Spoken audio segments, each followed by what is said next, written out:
गुजरात के बड़ौदा शहर में सयाजीगंज विधानसभा विस्तार के वार्ड नंबर 1 में आज प्रधानमंत्री नरेंद्र मोदी के मन की बात सुनने का कार्यक्रम आयोजित किया गया था। साथ ही में कई विकास के कार्यों का भी खातमुहूर्त किया गया।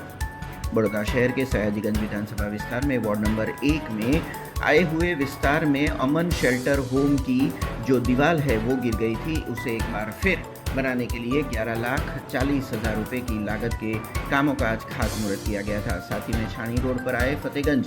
पुलिस स्टेशन के आसपास के विस्तार को स्वच्छ करने और साथ ही में वहां पर पेवर ब्लॉक लगाने के काम का भी खातमुहूर्त आज विधायक केयूर रोकड़िया के हाथों से किया गया। साथ ही में प्रधानमंत्री नरेंद्र मोदी के मन की बात सुनने का कार्यक्रम सरदार नगर सोसाइटी में सीनियर सिटीजन के साथ आयोजित किया गया था, जिसमें खासतौर पर विधायक केयूर रोकड़िया की उपस्थिति दर्ज की गई थी। आज वॉर्ड नंबर 1 सयाजीगंज विधानसभा में जो नाइट शेल्टर होम अमरनगर पास आव्યું છે, એ નાઇટ શેલ્ટર હોમની કમ્પાઉન્ડ વોલ પડી ગઈ હોવાથી કમ્પાઉન્ડ વોલનું 11 લાખના ખાતમુહૂર્ત વડોદરા મહાનગરપાલિકા દ્વારા કરવામાં આવ્યું। ફતેગંજ પોલીસ સ્ટેશન કે જે સાર્વજનિક જગ્યા કહેવાય, જ્યાં બધા જ લોકો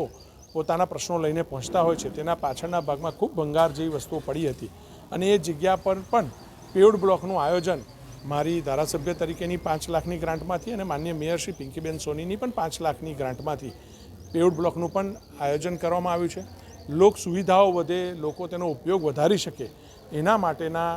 વડોદરા મહાનગરપાલિકા અને ચૂંટાયેલા પ્રતિનિધિઓના પ્રયત્નના ભાગરૂપ આજે ખાતમુહૂર્તો પણ કરવામાં આવે છે અને એની સાથે સરદારનગર સોસાયટી નિઝામપુરામાં